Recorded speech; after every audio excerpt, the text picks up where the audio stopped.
तो hello guys, आज हम लोग पढ़ने वाले हैं प्रॉपर्टीज ऑफ मैटर। तो उसका मैं पहले पॉइंट वाइज बता देता हूँ, फिर मैं तुम्हें याद करने के तरीके बता देता हूँ। पहला पॉइंट है कि matter waves are produced by moving particles. Particle जब मूव करता है उसके वजह से मैटर वेव्स बनते हैं। तो मतलब आपने देखा होगा कि मतलब क्वांटम मैकेनिक्स इसीलिए छोटे लेवल पे डील करते हैं, क्योंकि एटॉमिक एटम्स सब एटॉमिक पार्टिकल्स वो ज़्यादा वाइब्रेट करते हैं ज़्यादा स्पीड से। तो इसीलिए उनका जो मोशन ज़्यादा होता है, तो फिर इसलिए उनका वेव विजिबल होता है। बट हम हमारे जैसे मैक्रोस्कोपिक ऑब्जेक्ट्स वो बहुत ज़्यादा स्पीड से नहीं मूव कर सकते, इसीलिए हमारे वेव्स ज़्यादा विजिबल नहीं होते या फिर उनके इफ़ेक्ट्स डायरेक्टली नहीं दिखते। वो ना ही इलेक्ट्रोमैग्नेटिक वेव्स है, ना ही साउंड वेव्स है, यानी कि अकाउस्टिक वेव्स है। वो अलग तरह के वेव्स है, क्योंकि ये एक्चुअली तो वेव मैटर के डुअलिटी से बन रहे हैं।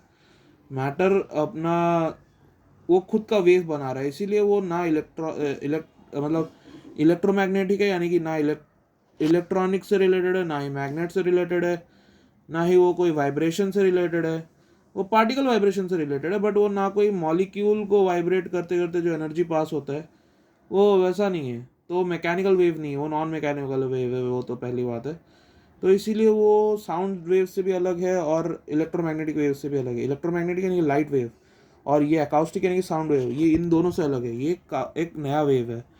और इन्वर्सली मैं ये वर्ड बार बार यूज़ करूँगा, इन्वर्सली चेंज। इन्वर्सली चेंज यानी कि एक क्वांटिटी अगर बढ़ेगा तो दूसरा क्वांटिटी उसका ऑपोजिट होगा, यानी कि घटेगा। और अगर वो पहला क्वांटिटी अगर बढ़ेगा तो दूसरा क्वांटिटी घटेगा, पहला क्वांटिटी अगर घटेगा तो दूसरा क्वांटिटी बढ़ेगा। मतलब दोनों में जो चेंजेस होंगे, यानी कि बढ़त और या फिर घटना, वो दोनों अपोजिट तरीके से होंगे, ठीक है, एक दूसरे के रिलेटेड। तो हम लोग मतलब जो अभी जितना मतलब पार्टिकल का वेलोसिटी कम होगा, यानी कि स्पीड कम होगा, उतना बड़ा वेवलेंथ बनेगा, ठीक है। और जितना हल्का होगा वजन, मास जितना हल्का होगा पार्टिकल का, उतना वेवलेंथ लंबा होगा। अब मतलब तुमने देखा ही होगा, अब तुम इसे ऐसे याद रख सकते हो कि लैम्बडा बाय न्यू होता है, यानी कि लैम्बडा फ्रीक्वेंसी न्यूमरेटर डिनोमिनेटर में होते हैं। तो अगर लैम्बडा बड़ा होता है तो फ्रीक्वेंसी थोड़ा सा कम हो जाता है, वेवलेंथ बढ़ जाता है तो फ्रीक्वेंसी कम होता है। फ्रीक्वेंसी तो ऐसा मतलब स्पीड से रिलेट करके वैसा तुम याद रख सकते हो, ठीक है, या फिर तुम अपने तरीके से कोई याद करो, ठीक है। अब और जितना पार्टिकल हल्का होता है उतना बड़ा वेवलेंथ होता है। हाँ वो भी है मतलब ऐसा तुम याद कर सकते हो कि जितना हल्का होता है तो तुम उतने डिस्टेंस कवर कर सकते हो। वेवलेंथ एक डिस्टेंस जैसा है, तो तुम जितना हल्का पार्टिकल होगा उतना वो वेवलेंथ लंबा देगा, यानी कि जितना मास कम रहेगा उस उतना वो ज़्यादा वेवलेंथ देगा, ठीक है। अब wave velocity is inversely proportional to lambda, यानी कि जो अपना वेव का स्पीड है वो वेवलेंथ के ऑपोजिट तरीके से चेंज होगा, यानी कि ये बढ़ेगा वो तो वो कम होगा, वो बढ़ेगा तो ये कम होगा, ऐसा होगा, ठीक है। Wave velocity depends on particle velocity. अब जब हमारा पार्टिकल के मोशन के वजह से ही बन रहा है मैटर वेव, तो मैटर वेव तो अफेक्ट होगा ही, मतलब पार्टिकल के स्पीड से। मैटर अगर मैटर बना रहा है वो मतलब पार्टिकल बना रहा है वो मैटर वेव, तो पार्टिकल के वेलोसिटी से ही तो मैटर वेव अफेक्ट होगा, है ना। तो इसीलिए ये वही कहना चाह रहा है कि wave velocity depends on particle velocity, और वो कांस्टेंट नहीं होता, ये बदलता रहता है, ठीक है। जो कि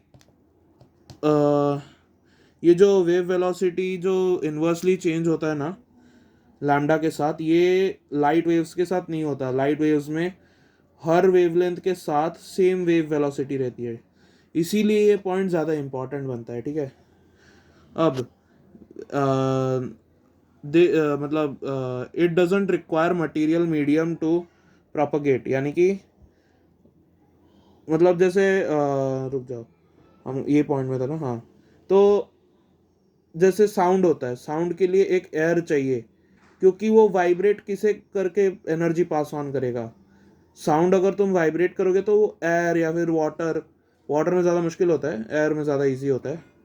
तो क्योंकि एयर में ज़्यादा डिस्टेंट पार्टिकल्स होते हैं, तो तुम जो वाइब्रेट कर रहे हो वो किसको करोगे? कुछ तो मटेरियल होना चाहिए ना। वैक्यूम में आवाज़ नहीं पहुंचती, इसीलिए तुम स्पेस में आवाज़ नहीं कर सकते, पहुंचेगी ही नहीं दूसरे तक। क्योंकि मतलब उसके लिए मैकेनिकल मटेरियल मीडियम चाहिए, यानी कि कुछ तो पदार्थ, सब्सटेंस होना चाहिए जिससे वो साउंड का वाइब्रेशन या फिर एनर्जी पास ऑन कर सकता है। मतलब कोलाइड करके एक दूसरे से एनर्जी पास ऑन करते हैं तभी वो पहुंचता है। बट ये केस तुम्हें लाइट में नहीं दिखेगा, लाइट वैक्यूम में भी जा सकती है, तभी तो सैटेलाइट स्पेस में भी होते हैं, या फिर रेडियो सिग्नल्स भी दूर दूर तक जा सकते हैं, मतलब वैक्यूम में भी, क्योंकि वो भी वही लाइट वेव्स के रिलेटेड है, इलेक्ट्रोमैग्नेटिक वेव्स है। तो वैसे ही मैटर वेव भी एक नॉन मैकेनिकल वेव है। वो इलेक्ट्रोमैग्नेटिक, जैसे मैंने कहा था, इलेक्ट्रोमैग्नेटिक वेव उससे भी अलग है, नॉन मैकेनिकल वेव से, और वो एक मैकेनिकल वेव यानी कि साउंड वेव से भी अलग है। मतलब कितना अलग है तुम देख ही सकते हो। मैटर वेव काफ़ी अलग है, मतलब ज़्यादातर चीज़ों से अलग है, और एकदम ही मतलब नए टाइप के वेव्स है। ठीक है, अब हम थे यहाँ पे। This wave probabilistically gives particle location. ये वेव क्या है? ये तो बस मतलब पार्टिकल के डुअलिटी से बना है। मतलब अगर तुम इसे क्या कहते हैं, अगर तुम बहुत ही छोटे चीज़ को, अगर तुम मतलब अगर इलेक्ट्रॉन के पोजीशन ढूंढने जाओगे या बहुत ही छोटे चीज़ों को जूम करके तुम देखने की कोशिश करोगे, तब तुम्हें ये वेव्स का फिनोमिनन दिखता है। मतलब वो भी तुम्हें ऑब्जर्व करना पड़ता है। जैसे इलेक्ट्रॉन्स एक जगह पे नहीं पड़े होते, वो एक एरिया में रहते हैं। मतलब एक एरिया में उनकी प्रोबेबिलिटी होती है कि यहाँ पे वो हो सकते हैं, यहाँ पे वो नहीं हो सकते हैं। हमें जैसे बचपन में पढ़ाया जाता है कि इलेक्ट्रॉन एक ही जगह पे एक बॉल स्पीयर जैसा रहता है, बट वो वैसा नहीं होता, वो एक वेव जैसा होता है। यानी कि कुछ क्योंकि वो इतना मतलब स्पीड है, मतलब एक एक ही साथ में वो कई जगहों पे हो सकता है। तो इसीलिए हमें उसकी प्रोबेबिलिटी ढूंढनी पड़ती है, क्योंकि तुम उसका लोकेशन और उसका स्पीड, मोमेंटम एक साथ तुम डिटेक्ट नहीं कर सकते हाइजेनबर्ग अनसर्टेनिटी प्रिंसिपल की वजह से। मतलब उन्होंने बताया था। तो वो वेव की तरह रहता है। मतलब उस वो कहाँ पे सबसे ज़्यादा होगा, कहाँ पे सबसे कम होगा, हम सिर्फ यही पता लगा सकते हैं। एक इलेक्ट्रॉन वो कहाँ पे सबसे ज़्यादा होगा, कहाँ पे सबसे कम होगा, तो हम उसी तरीके से एक वेव बना सकते हैं। मतलब यहाँ पे ज़्यादा रहेगा तो यहाँ पे पीक होगा, क्रेस्ट होगा, यहाँ पे कम होगा तो इसे ट्रफ बना देंगे। तुमने कभी पानी का रिपल देखा है? मतलब ऐसे ऐसे ऐसे जाता है, नीचे ऊपर नीचे ऊपर। अभी ऊपर कब जाएगा? जहाँ पे मतलब इलेक्ट्रॉन बहुत ज़्यादा होगा, अब ऊपर जाएगा। अब जब नीचे होगा तब मतलब उधर इलेक्ट्रॉन आने के काफ़ी कम चांसेस होंगे। वहाँ पे तुम्हें ढूंढने पे बहुत कम इलेक्ट्रॉन, कम समय में इलेक्ट्रॉन मिल सकता है। वो इतने तेज़ होते हैं कि अगर तुम उसका पोजीशन नोट करोगे तो वो वेलोसिटी उसका तुम ढूंढ ही नहीं पाओगे, वो और तेज़ हो गया होगा। और तुम अगर उसका वेलोसिटी ढूंढने जाओगे तो तुम्हें वो पोजीशन नहीं ढूंढ पाओगे। ऐसा मतलब, समझ रहे हो ना? मतलब मैं कैसे समझाऊँ? तुमने कभी तुमने कभी कोई अगर तुमने कभी कोई रोप बांधा या फिर स्ट्रिंग बांधा कोई भी डोर से, और तुमने एक एंड से पकड़ा और तुमने ऐसा गिटार जैसा प्लग कर दिया उसे, तो वो जो वेव बनता है, अगर तुम कोई सब्सटेंस रखोगे जब वो वेव होता रहेगा, तब अगर तुम उसे उसे अटका के पोजीशन देखोगे कि वो कहाँ पे वेव हुआ, तो तुम वेलोसिटी तुमसे छूट जाएगी। और जब तुम वेलोसिटी देखोगे तब तुम पोजीशन नहीं ढूंढ पाओगे कहाँ पे वो वेव जा रहा है। आई होप तुम समझ गए होगे। मैटर वेव्स आर, तो फिर वो बस तुम्हें प्रोबेबिलिटी यानी कि पॉसिबिलिटी देते हैं कि क्या तुम कितने बार, मतलब कितने चांसेस है कि तुम्हें वहाँ पे एक इलेक्ट्रॉन मिल जाए। तो वो बस पार्टिकल की लोकेशन देने की, यानी कि कहाँ पे होगा, कहाँ पे ज़्यादा मिलेगा, कहाँ पे कम मिलेगा, वो बताने के काम आते हैं बस ये waves. Matter waves are greater than speed of light. तो मैटर वेव्स हमेशा लाइट से ज़्यादा होते हैं। अब उसका मैं तुम्हें रिलेशन बता दूंगा, अब रिलेशन बताऊंगा तो तुम्हें थोड़ा ज़्यादा समझेगा, ठीक है। और ये मैटर वेव्स है तो वो वेव जैसे फिनोमिनन भी करते हैं, जैसे कि तुमने पढ़ा होगा डिफ्रैक्शन, इंटरफेरेंस। तो बेसिकली डिफ्रैक्शन तो टेस्ट हो गया है, Davisson Germer I think so उन्होंने डिफ्रैक्शन ही चेक किया था, I am not exactly sure, but diffraction पक्का है। बाकी इंटरफेरेंस वगैरह का मुझे नहीं पता, वो तुम देख सकते हो। बाकी वेव पार्टिकल डुअलिटी मतलब वो बाद में देखेंगे। Matter waves are independent of charge, तो जबकि ये सिर्फ मोशन ऑफ पार्टिकल से बन रहे हैं, इन्हें चार्ज से क्यों ही कोई फर्क पड़ेगा। ये इलेक्ट्रोमैग्नेटिक वेव्स नहीं है, इलेक्ट्रोमैग्नेटिक वेव्स में चार्जेस चाहिए रहती है, पॉजिटिव नेगेटिव चार्जेस और वो सब, उसके लिए वो वेव बनते हैं। बट ये तो इनका प्रोड्यूसिंग मतलब चीज़ ही है कि एक मूविंग पार्टिकल।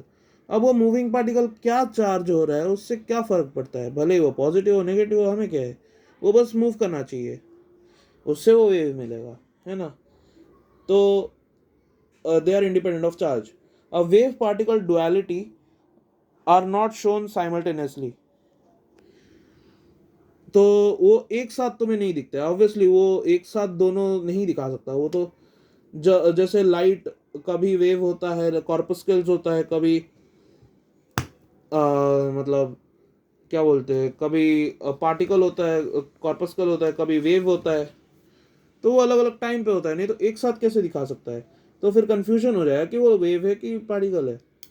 तो मतलब मैं इसे पक्के तरीके से तो नहीं बता सकता, ये फैक्ट चेक तो नहीं है, बट मुझे लगता है कि अगर तुम अगर सामने वाली चीज़ मतलब अगर लाइट से मतलब वेव से बड़ी होगी तो वो पार्टिकल जैसा एक्ट करेगा, क्योंकि उसे मैक्रो स्केल से देखा जा रहा है। अब अगर वो उसके सिमिलर या फिर उससे छोटी होगी तो वो उसे माइक्रो स्केल पे जूम करके देख रहा होगा, तो तुम वहाँ पे ऑब्जर्व करोगे कि वो वेव तरीके से आ रहा है, क्योंकि वो उसके जूम्ड तरीके से देख रहा है। यानी कि कोई भी पार्टिकल को अगर तुम जूम कर दोगे वो ऑलमोस्ट वेव टाइप ही होता है। अब तुम आगे जब वेव पैकेट पढ़ोगे तो तुम समझ पाओगे कि बहुत सारे वेव्स एनर्जीज मिलके ही एक पार्टिकल बनते हैं। यानी कि उनके एक समूह को मतलब एक जैसे वेव के समूह को ही तो एक पार्टिकल बना देते हैं। तो एक पार्टिकल मतलब एक मैक्रो स्केल पे मतलब देखा देखा जाने पे एक छोटे से वेव के टुकड़े को हम लोग लेके उसे ग्रुप करके हम पार्टिकल बना देते हैं, बट अगर तुम अंदर देखने जाओ तो वो वेव्स ही है वैसे। तो अब अगर मतलब अभी मैं तुम्हें याद करने की चीज़ें बता देता हूँ, कैसे याद करना है तुम्हें। बाकी अगर तुम्हें सिर्फ पॉइंट वाइज चाहिए था तो तुम अभी वीडियो छोड़ के जा सकते हो, क्योंकि पॉइंट वाइज मैंने तुम्हें बता दिया है। अब मैं तुम्हें बता देता हूँ कि याद कैसे रखना है। अब पार्टिकल ये एक ही सेंटेंस से तुम काफ़ी पॉइंट्स बना सकते हो। Particle motion wave independent of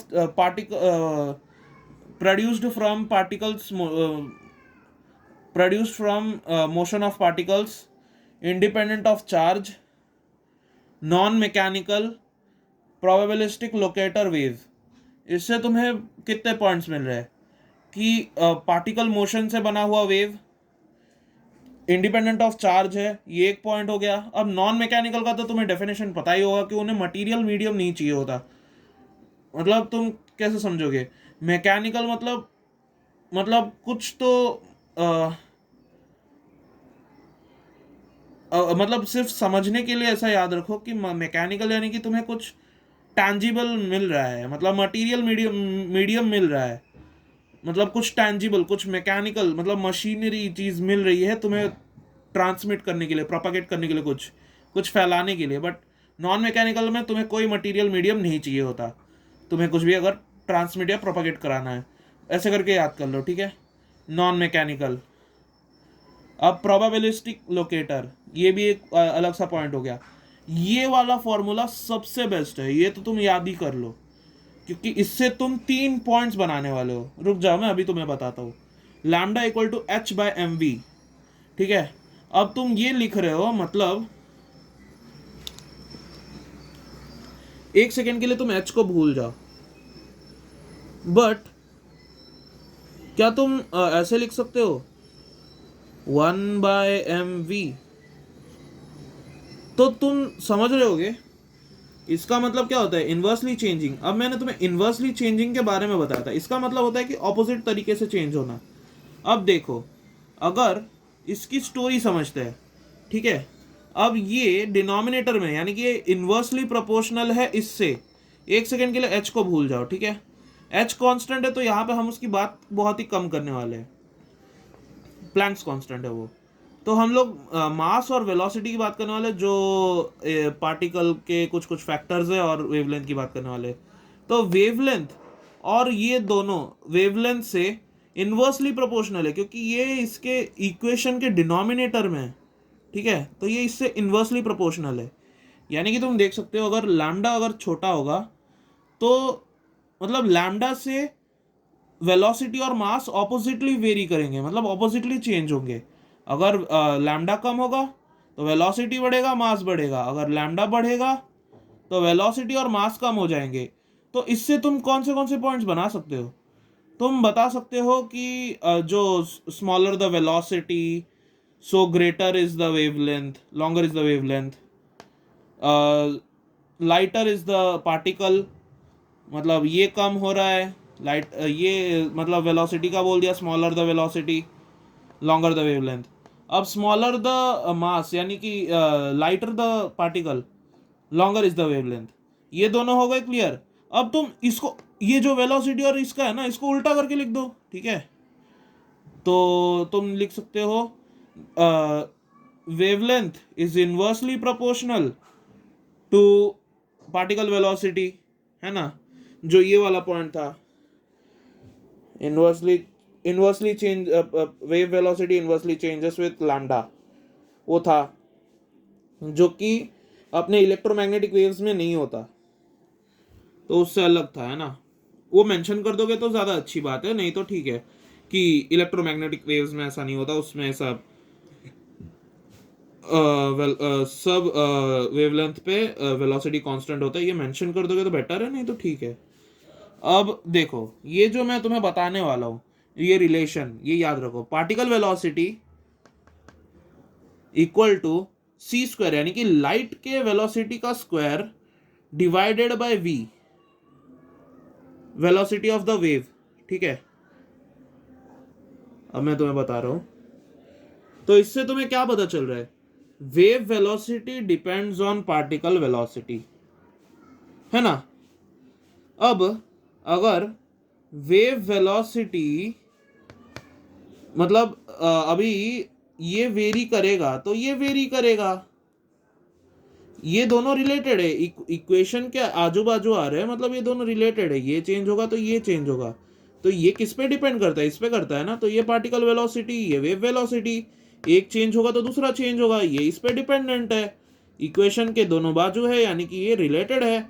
इधर अगर मैं बढ़ा दूंगा तो इधर भी मुझे वो बढ़ाना पड़ेगा, इधर कम करूंगा इधर कम होना पड़ेगा, है ना, क्योंकि इसी से ही तो ये बन रहा है, इससे ये बन रहा है, ठीक है। तो ये दोनों रिलेटेड हो गए।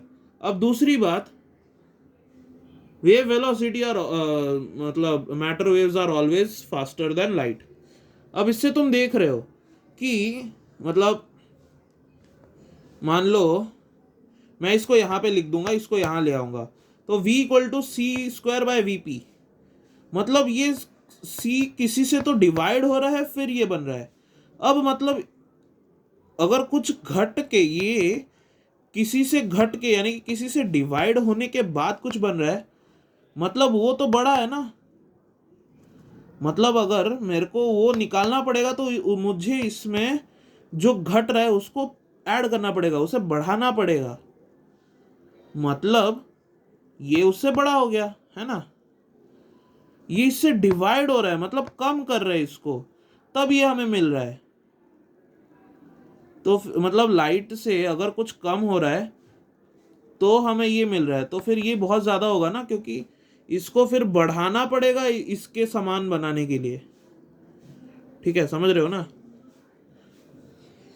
अब wave and particle duality non simultaneous, obviously वो एक साथ नहीं दिखाते, वो जब ज़रूरत पड़ती है तब अपना डुअलिटी, अपना दोगलापन दिखाते हैं। दोगलापन कैसे होगा अगर वो एक जैसे होंगे, है ना, वेव और पार्टिकल। तो वो मतलब अलग अलग होते हैं, अलग अलग प्रॉपर्टीज होती है, अलग अलग एग्जिस्टेंस है वो, तो फिर वो एक साथ तो नहीं दिखा सकती। तो ठीक है, अब डिफ्रैक्शन, इंटरफेरेंस, वो सब जैसे वे फिनोमेनन होते हैं ज़्यादातर, वो सब दिखाती है। अब ठीक है, तुम समझ गए। तो thanks for watching, bye, like share subscribe. और मेन बात, इसके अगर तुम्हें नोट्स पीडीएफ वगैरह चाहिए तो फिर तुम्हें ये मिल जाएंगे मेरे टेलीग्राम ग्रुप पे, आई बटन पे या फिर एंड स्क्रीन में, मतलब लास्ट में आ जाएगा। तो उस पर क्लिक करके या तो मैं यहाँ पे क्यूआर दे दूंगा, और या फिर मैं डिस्क्रिप्शन में